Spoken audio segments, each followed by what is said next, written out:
Bhanu organic किसान सहायता foundation का उड़ीसा राज्य के खुर्दा जिले में ऑफिस का उद्घाटन हुआ।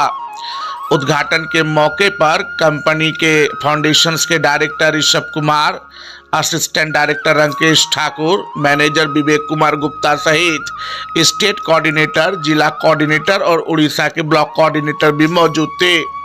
भानु ऑर्गेनिक किसान सहायता फाउंडेशन कई राज्यों में जैविक खेती के क्षेत्र में कार्य करती है।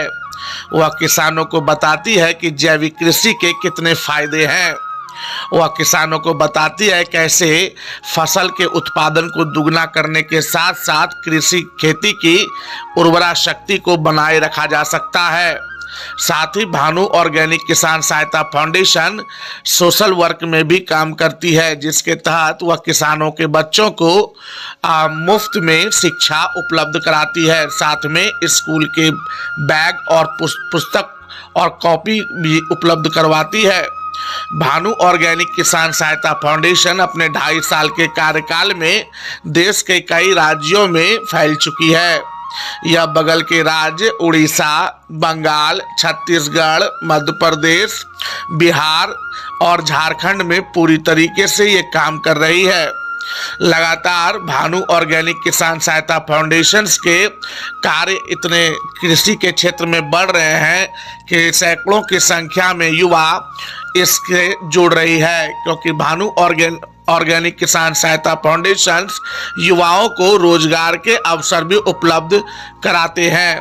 भानु ऑर्गेनिक किसान सहायता फाउंडेशन से जुड़ने के लिए स्क्रीन पर दिए गए नंबरों पर संपर्क कर सकते हैं। गरीब तबके के लोग हैं, उनकी आर्थिक स्थिति को कुछ मजबूत करने के लिए, उनके बच्चे को उत्तम शिक्षा देने के लिए, उत्तम संस्कार देने के लिए हमारी फाउंडेशन जो काम कर रही है, तो हम चाहेंगे कि आप लोगों का सहयोग से आपके क्षेत्र में भी लोग आर्थिक स्थिति का उनका कुछ मजबूत हो और शिक्षित हो, साक्षर हो और अनुभवी भी हो।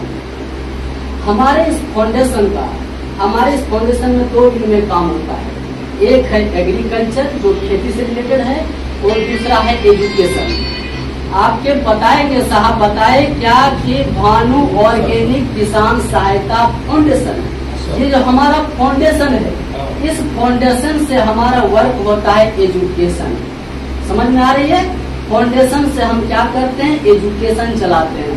और भानु ऑर्गेनिक प्राइवेट लिमिटेड ये जो हमारी है, ये हमारा है एग्रीकल्चर के वर्क होता है। एग्रीकल्चर में हो गया एक का खाद और दूसरा खाद्यान्न। तो खाद अभी जो हम लोग यूज करते हैं, कौन सा खाद यूज करते हैं? डीएपी ही यूज करते हैं, पोटास ही यूज करते हैं, यूरिया भी यूज करते हैं। ये सब क्या है? रासायनिक खाद है, रासायनिक है कि नहीं? है कि नहीं? केमिकल है। आप कल्पना नहीं कर सकते हैं कि आज हम भी हैं और हमारे पूर्वज भी, हमारे पूर्वज 100 साल जीते थे, 90 साल जीते थे, 80 साल जीते थे, फिर भी बिना लाठी का चलते थे, बिना चश्मा का चलते थे। बिना चश्मा का उनको पेपर भी दिखाई देता था, पढ़ते भी थे। तो हम भी इंसान हैं, वो भी इंसान थे, लेकिन उनका क्या था कि 80 साल के बाद उनका देहांत होता था, स्वर्गवास होता था। उनका क्या होता था, लाठी नहीं पकड़ने की जरूरत पड़ती थी, चश्मा नहीं लगता था। क्यों? खेती उस समय भी होती थी, खेती अभी भी होती है। उस समय भी लोग खाते थे, अभी भी लोग खाते हैं, लेकिन अंतर क्या है? उस समय शुद्ध रूप से क्या होता था, जैविक खेती होता था। जैविक खेती समझ रहे हैं, जीवों पे आधारित। उस समय क्या होता था, खुला मैदान रहता था, जीव जो जानवर होते थे खुले रूप से घूमते थे और उनका जो गोबर होता था उसी खेत में रहता था और उसी से हमारा अनाज उत्पन्न होता था। वो जो अनाज उत्पन्न होता था कम ही उपजता था, लेकिन हमारे स्वास्थ्य के लिए लाभदायक होता था, दीर्घायु होता था। है कि नहीं? कहा जाता है स्वास्थ्य ही धन है। हमारा जब स्वास्थ्य सही है तो सबसे बड़ा मेरा वही धन है कि नहीं? लेकिन